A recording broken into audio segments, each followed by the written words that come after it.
teman-teman, kembali lagi di channel YouTube saya, Seradi Usman Al-Gayuni.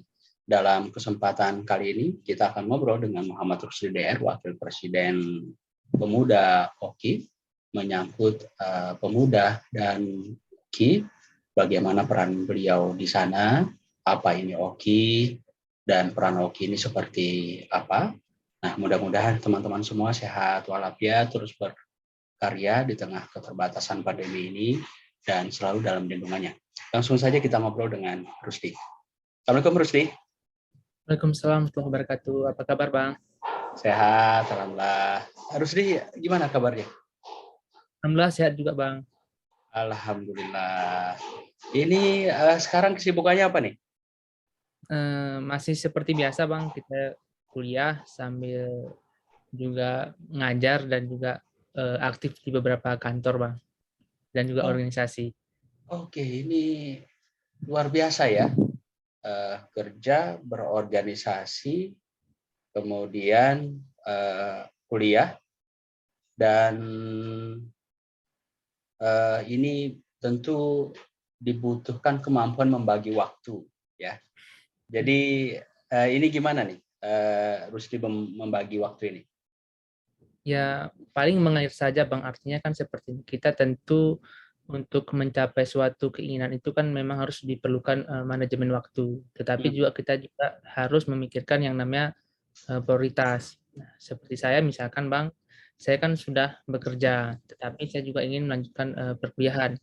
Nah, tentunya untuk bisa balance keduanya, saya harus membagi waktu. Nah, untungnya sekarang kan di musim pandemi, aktivitas-aktivitas perkantoran dan juga perkuliahan kan daring, sehingga di satu sisi memang menjadi kendala, tetapi memang di satu sisi menjadi manfaat untuk saya sendiri. Misalkan saya bisa membagi waktu.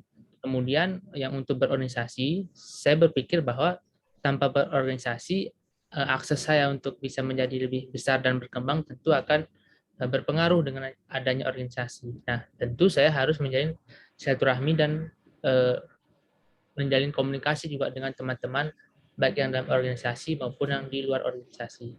Itu, Bang. Ya. Ini kita sebelum cerita ke organisasi, terutama terpilih sebagai Wakil Presiden Pemuda OKI.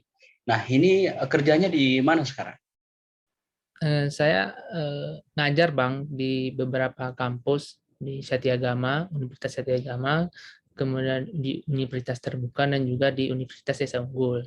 Saya juga menjadi salah satu tenaga ahli di DPR, dan juga ada beberapa kegiatan-kegiatan yang di luar pemerintahan, seperti itu, Bang. Iya, ini tenaga ahli di DPR RI ya, di Senayan ya? Iya, Bang. Tenaga ahli anggota fraksi? Saya tenaga ahli anggota. Siapa? Bapak M. Nasir Jamil. Oke, Pak Nasir Jamil ini dari Aceh ya? Ya, dari Aceh. Ya, dari Aceh. Sepertinya ini udah lama sekali nih ya, Pak Nasir Jamil ya? Ya, beliau hampir ini masuk periode keempat di DPR RI, Bang. Periode keempat terus dia? Ya. Bisa jadi yang terlama ya? Iya, salah satu yang terlama anggota DPR RI, Bang. Ya, yang dari Aceh ya? Ya, dari Aceh. Wah, ini luar biasa.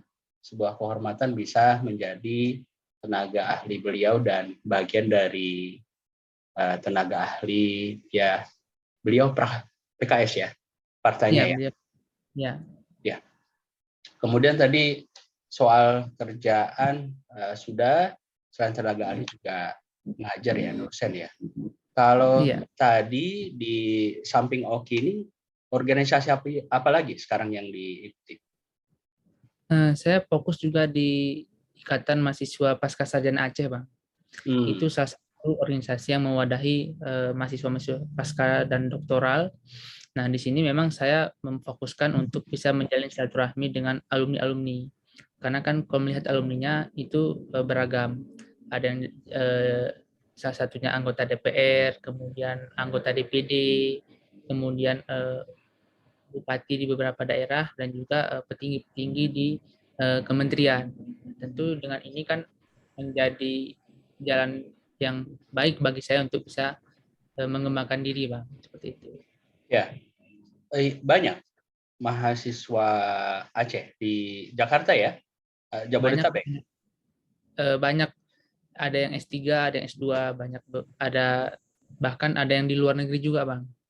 Oke, Juga total. terhimpun di Oke, total gimana? berapa? Kalau total hampir 1.300 yang aktif, Bang. Yang aktif, Ini yang sudah terdata. yang sudah terdata. Artinya, Terakhir ya, mempersiapkan untuk karena pandemi kan, penerimaan mahasiswa baru, dan juga mempersiapkan MUBES, kita juga melakukan konsolidasi, juga memperbaiki data yang baru, Bang. Karena kan selama ini setelah COVID kan informasi mengenai penerimaan mahasiswa kan sedikit agak menurun. Meskipun memang animo kuliah itu kan besar. Akhirnya informasi yang didapatkan dari Ketua Umum Bang Bizar mengharap agar nanti semua mahasiswa pasca sarjana dan doktoral itu bisa terhimpun di IMPAS gitu. oke. Sebagai apa di sana Rusdinya? Saya wakil bendahara, Bang. Wah, ini megang duit nih ya ceritanya ya. Di negara. Iya, iya. Oke, Perintah aja, baik. Bang. Iya. Selain di IMPAS di mana lagi? Saya juga aktif di beberapa organisasi eksternal di HMI, GMNI, tetapi memang secara struktural saya tidak menjadi pengurus, lebih kepada anggota aktif saja gitu, Pak. Iya, iya. Tadi kan disebutkan juga ya, ada kegiatan di luar pekerjaan dan organisasi. Kegiatan sosial kemasyarakatan atau seperti apa? Ada juga kegiatan sosial masyarakat. Terakhir kita membentuk aliansi, Bang, aliansi kerja umat. Ya memang kita kan fokusnya di Aceh. Itu kegiatan terakhir kita itu adalah memberikan aktivitas untuk para penderita ataupun yang terpapar COVID. Kita juga melakukan pembersihan masjid-masjid, sarana umum. Memang fokusnya waktu itu karena masa pandeminya agak ketat. Waktu itu kan saya di Aceh Tengah, jadi saya fokusnya di Aceh Tengah dan Meriah. Meskipun teman-teman dari Biren, PD dan Banda Aceh tetap kita rangkul untuk melakukan kegiatan di sana. Untuk sekarang kita mau mempersiapkan donasi baju layak pakai, Bang, karena kan melihat situasi ke depan musim hujan, sepertinya daerah-daerah yang rawan banjir akan terulang kembali seperti itu. Jadi kita siap siaga dengan teman-teman yang lain gitu. Iya, iya. Tadi Rusdi menyebutkan masih kuliah. Kuliah di Iya, mana? Jurusan apa? ini saya lagi persiapan S3 ini, Bang. Kemarin kan baru selesai S1. Saya karena kerjaan saya di Komisi 3, jadi saya mau fokus di hukumnya, Bang. Kemarin alhamdulillah saya baru selesai S1-nya. Ini saya lagi persiapan untuk ambil ilmu politik doktoral, Bang. Iya. S1 yang terakhir di mana? Kemudian untuk S3 nanti Di, rencana di mana? di Universitas Nahdlatul Ulama. Saya ngambil S1 hukum, kemudian ini lagi persiapan di beberapa kampus, salah satunya di UNAS, Bang, Universitas Nasional. Oke. Dan S1 ini double degree ya? Dulu sempat S1 juga sebelum ini ya?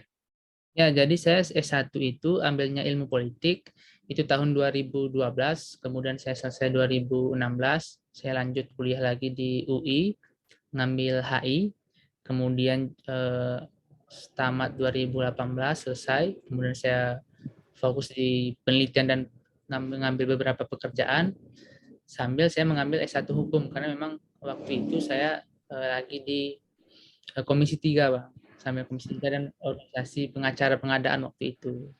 Kemudian ini selesai S1-nya yang hukum, sambil saya persiapan untuk ambil doktoral. Seperti itu, Bang. Rencana ambil ilmu politik juga rencana. Iya, iya. Ya, artinya tetap inline ya dengan Ya, jurusan yang sebelumnya, juga ini mensupport kerjaan. Termasuk ya. pengalaman-pengalaman yang lain nggak terlepas dari politik, kemudian hukum, juga sosiologinya tentu ya di situ ya. Ya. Ya, S1 ilmu politiknya dari mana? Saya di Unsyah, Bang. Unsyah ya. Unsyah Ya. Kuala, ya. Ya, oke. Dan ini kan Rusdi ini Wakil Presiden Pemuda OKI. Nah, Ya. ini luar biasa sekali. Bisa diceritakan ke teman-teman bagaimana sampai Rusdi bisa terpilih sebagai Wakil Presiden Pemuda OKI. Nah, jadi waktu itu untuk menjadi pengurus di OKI itu kan harus mendapatkan rekomendasi dari pengurus besar masing-masing organisasi eksternal.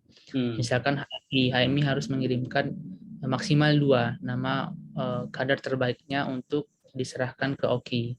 Begitu juga dengan organisasi PMII, GMNI, dan organisasi lainnya, termasuk PMII dan PII dan OPI dan berbagai macam organisasi. Nah, kemudian saya mendapatkan rekomendasi dari GMPR RI. Itu adalah Gerakan Mahasiswa Pemuda Republik Indonesia. Itu diketuai oleh Datuk Raja Agung Nusantara. Kemudian setelah saya dapat rekomendasi, kemudian dengan proses-proses pengkaderan dari OKI, kemudian waktu itu saya terpilih menjadi sekretaris jenderal, sekjen, wakil sekjen waktu itu. Nah, kemudian setelah habis masa kepengurusan, kemudian kami tetap mengupayakan rekomendasi ulang dari organisasi awal. Kemudian setelah mendapatkan rekomendasi, ternyata untuk pemilihan struktur diperlukan juga rekomendasi lagi. Nah, alhamdulillah dengan jumlah rekomendasi yang saya dapatkan bersama perwakilan teman-teman dari masing-masing organisasi pengurus besar, saya dan beberapa lainnya mendapatkan posisi yang strategis, Bang, seperti sekarang ini. Seperti itu. Ya, sebagai Wakil Presiden Pemuda OKI ya, Ya. bisa dijelaskan ke teman-teman. Jadi OKI ini apa? Kemudian yang menjadi tugas Rusdi dan teman-teman di OKI itu apa saja? Nah, memang OKI ini kan organisasi kerjasama Islam. Memang secara internasional ini kan dihimpun oleh 58 negara Islam. Nah, kemudian untuk di Indonesia itu ada organisasi kepemudaannya. Memang secara struktural kita langsung di OKI pusat, Bang, di OKI yang di Turki. Nah, saat ini memang dipresidensialkan oleh Turki. Kemudian untuk kegiatan-kegiatannya, untuk kegiatan eksternal, kita sering melakukan kegiatan-kegiatan yang berada di luar negeri. Misalkan di Azerbaijan, di Teheran, Iran, kemudian di Turki, kemudian di Qatar. Nah, kemudian untuk kegiatan internalnya, kita fokus mengkonsolidasi organisasi-organisasi Islam yang ada. Salah satunya juga dengan memasukkan kader-kader terbaik organisasi tersebut ke dalam kepengurusan OKI. Seperti itu, Bang. Iya, iya. Kegiatan yang sudah berjalan apa saja? Kalau untuk internal?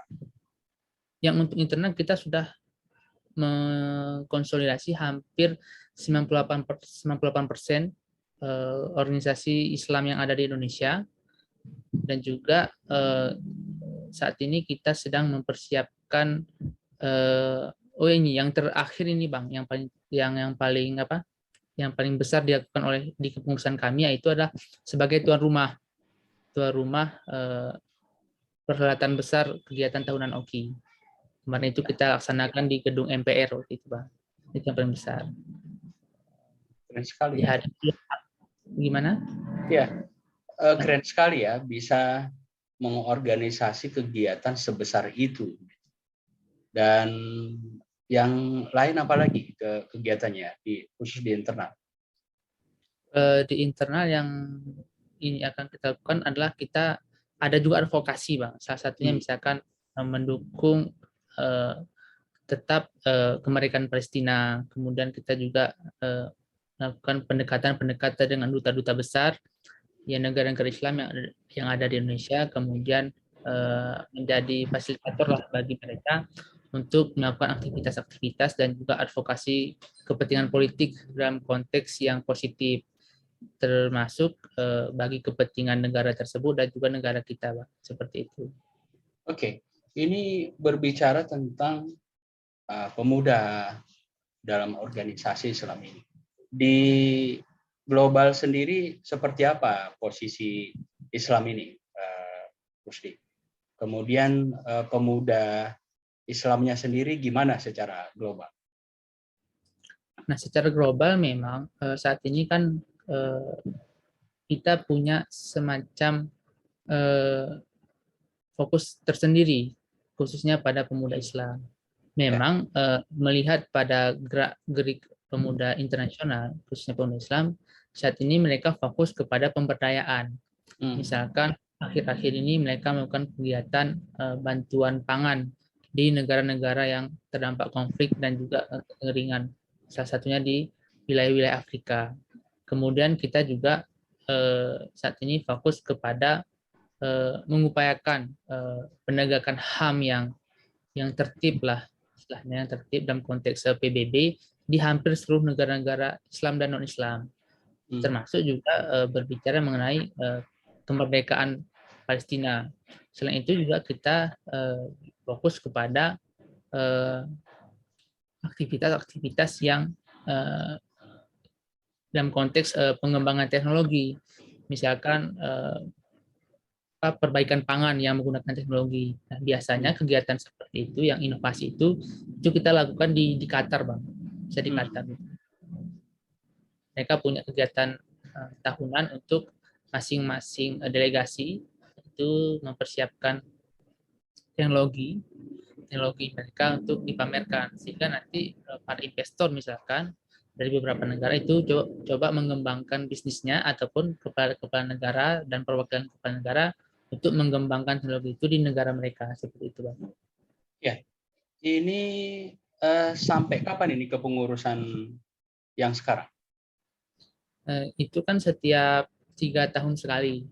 Ya. Nah, ini kan saya terakhir kan 2019, 2020, 2021, kemudian di vice presidennya itu 2001, 2002, 2003. Insya Allah 2003 selesai, Bang, pertengahan.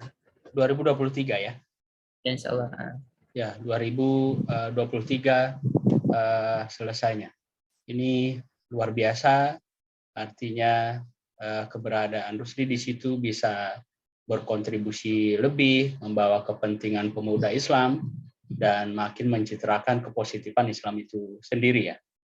Nah, tadi disebutkan bahwa ini kan kerjanya sama Pak Nasir Jamil ya? Ya. Ini sekampung sama Pak Nasir Jamil? Ya, sekampung. Kita dari Aceh. Ya, maksud saya Pak Nasir Jamil asalnya dari? Oh, PD. Pak Nasir itu asalnya PD, beliau PD. Saya Ya. di Aceh, di Takengong. Oh, enggak sekampung sama Pak Nasir Jamil ya? Enggak sama-sama dari PD? Tidak, saya di Aceh Tengah, Bang, di Takengong. Ya, jadi ini juga menarik. Bagaimana sampai bisa jadi staf ahli di Senayan ini, jadi staf ahli beliau?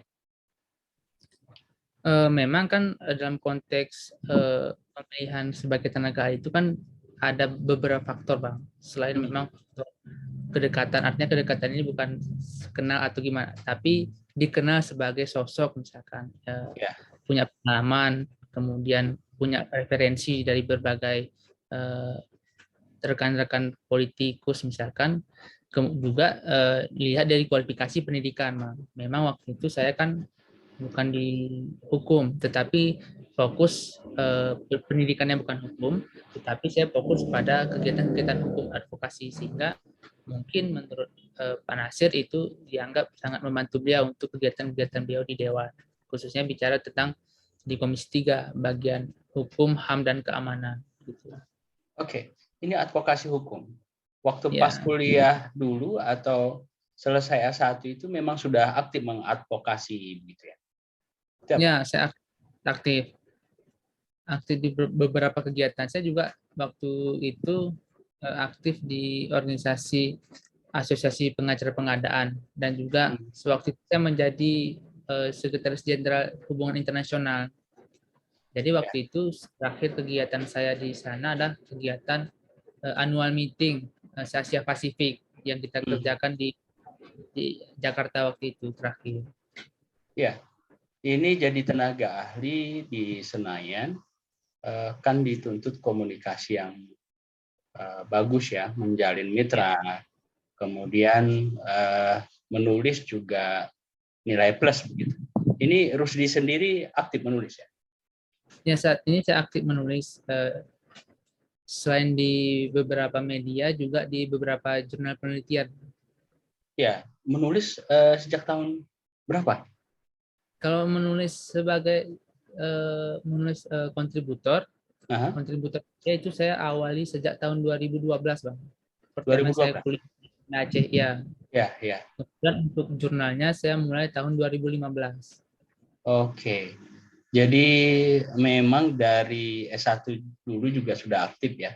Dan Ya. S1 dulu juga aktif berorganisasi ya selain kuliah ya. Ya, aktif di mana saja waktu pas masih S1? Saya S1 itu aktif di HMI waktu itu, kemudian Mhm. saya juga aktif di Mapesga, Mahasiswa Peduli Sejarah Gayo. Juga saya aktif di Forum Pendidikan Mahasiswa Aceh Tengah. Saya sempat juga menjadi ketua umum di sana, Bang. Oh, sempat ya. Sempat menjadi ketua umum di sana. Periode kapan? Saya 2014-2015, Bang. Oke. Selain yang sudah disebutkan, masih ada partisipasi di Eh, organisasi lain? Lebih kepada pendidikan eksternal, Bang. Hmm. Misalkan sekolah HAM, Kontras Aceh, kemudian juga sekolah anti korupsi Gerak Aceh. Ya, Mereka kan punya komunitas di sana. Jadi saya aktif berbicara masalah anti korupsi dan juga gerakan HAM di sana. ya. Ini yang menguatkan Pak Nasir Jamil. Kemudian ya barangkali banyak yang melamar ya, barangkali banyak yang merekomendasikan sebagai tenaga ahli. Tapi kemudian ini yang menjadi penguat pilihan Pak Nasir Jamil dengan beragam keaktifan, kemudian publikasi segala macam. Akhirnya Rusdi sebagai tenaga ahli beliau di Senayan. Tadi disebutkan dari Aceh Tengah ya hasilnya. Ya, Berarti sekolah di sana, mulai ya dari saya SD sampai SMA. ya saya SD SMA di Aceh Tengah. Ya, SD mana? SMP, SMA? Kalau TK-nya awal, TK itu saya di TK Al-Quran. Ya, Tahun 2000 saya melanjutkan pendidikannya ke Min 1 Babasan waktu itu. Kemudian 2006 saya masuk di SMP 1 Takengon. Kemudian di 2009 saya melanjutkan di SMA 4 Takengon. ya. Biasanya kalau Aceh Tengah bilangnya portal. Porta ya. Porta Ya, itu singkatan. Takengon, Pak Takengon. Oke, Port ya, Port Takengon ya. 4 Takengon ya. Oke. Jadi sepertinya ini Rusdi dari sekolah dulu memang aktif juga berorganisasi. Iya. Nah, ya, saya SMP itu masuk di PMR, Pak. Ya. Di PMR, Palang Remaja dan juga Mhm. OSIS. Kemudian di SMA saya juga terpilih sebagai pengurus dan ketua umum OSIS waktu itu. Waktu pas Dan SMA di Porta tadi ya. di Porta, kemudian setelah setahun saya menjabat sebagai ketua OSIS, juga terpilih menjadi pengurus OSIS dan OSIM se-Aceh waktu itu. Se-Aceh. Aceh. Jadi ada wadahnya ya. Ada untuk OSIS dan OSIM, ini gabungan dari OSIS dan OSIM di Aceh gitu, Bang. Iya, iya. Kebetulan saya kan juga dari Aceh Tengah ya. Jadi pas 2001 itu juga sama, selain ketua OSIS juga ketua sekabupaten. Nah, ternyata ya alhamdulillah Mas Rusdi ada se-Aceh ya. Ini jadi mengorganisasi lebih se-Aceh lagi. Bisa saling berbagi, menguatkan satu sama lain. Nah, ini bagaimana? Apa enggak mengganggu kegiatan belajar pas di sekolah? Insya Allah enggak, Bang, karena memang OSIS itu kan waktu itu kan memang intranya sekolah. Otomatis kegiatan-kegiatannya pun fokus di sekolah. Jadwalnya pun memang sesuai dengan jadwal pendidikan dan juga dinas pendidikan. Memang kendalanya yang paling besar itu kan kesehatan dan membagi waktu aja, Bang. Tapi untuk Iya, kuliah, maksudnya untuk belajar mengajar di kelas itu masih normal seperti itu. iya, iya. Artinya ya belajarnya jalan, kegiatan organisasi juga jalan. Ya. Kalau untuk prestasi akademiknya gimana waktu itu? Kalau untuk prestasi, alhamdulillah kita masih masuklah dalam peringkat, masuk peringkat. Bahkan untuk masuk ke perguruan tinggi pun kita jalur prestasi, Bang. Oh, jalur prestasi, wah hebat ya. Luar biasa Rusdi ya. Nah, ini orang tua sendiri gimana? Ini anaknya kan aktif sekali nih ya. Jadi ya syukurnya tadi akademiknya tetap bagus ya, prestasinya juga bagus gitu. Apa ada larangan dari orang tua? Udah jangan terlalu aktif gitu atau malah didukung? Seperti apa? Ke orang tua sendiri, alhamdulillah mendukung sekali. Cuman orang tua selalu mengingatkan bahwa yang paling penting itu kan sekolah. Sedangkan organisasi dan pergaulan itu adalah kunci dari pendidikan. Jadi kalau memang mau berhasil sekolahnya, maka organisasi dan sosialnya juga harus seimbang. Tapi yang menjadi prioritas utama itu tetap pendidikan. Ya, tetap sekolah, tetap pendidikannya. Jadi jangan sampai berorganisasi justru ini sekolahnya ketinggalan, prestasinya nggak berprestasi gitu ya. Nah ini luar biasa ya. Kalau untuk bersaudara berapa Rusdi? Dan Rusdi ini anak keberapa? Kami 4 bersaudara dan saya anak terakhir. Anak terakhir. Bungsu. Anak bungsu ya. Ya. Ya. Oke. Kalau orang tua sendiri kerjanya? Orang tua saya pensiunan PNS, Bang. Dua-dua. Iya, dua-dua pensiun PNS. Dua-dua ya. Dan ini menarik. Tadi kan orang tua memberikan dukungan penuh ya untuk berorganisasi, untuk memilih kuliah, termasuk untuk berkarir. Pola asuh orang tua sendiri ini di keluarga seperti apa, Rusdi? Kalau si pribadi sih sebenarnya menilai biasa-biasa aja sih, Bang. Artinya tidak jauh berbeda dengan orang tua yang lain pada umumnya. Cuman memang kalau dari keluarga Rusdi sendiri itu yang ditekankan tetap pendidikan. Ya. Artinya mau seperti apapun itu pendidikan nomor satu. Karena ada pola dan keluarga bahwa kalau kita punya pendidikan yang baik, maka semua akan baik-baik saja. Misalkan pergaulan kita tentu akan lebih baik, kemudian agama kita juga akan mengikuti, dan orang-orang yang di sekeliling kita juga akan ikut membantu kita untuk mencapai masa depan. Artinya dengan pendidikan tentu yang kita tuju itu akan lebih mudah dibandingkan kita tidak fokus pada pendidikan seperti itu, Bang. Ya. Oke, ini luar biasa ya, nilai yang ditanamkan orang tua sehingga harus bisa seperti yang sekarang. Dan tadi disebutkan ini akan melanjutkan S3.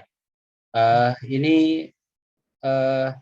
kapan ini pengumumannya dan mulai perkuliahan? Mungkin kalau jadwal terakhir tadi bilang Maret, insya Allah itu di akhir itu sudah masuk ini baru apa semester baru.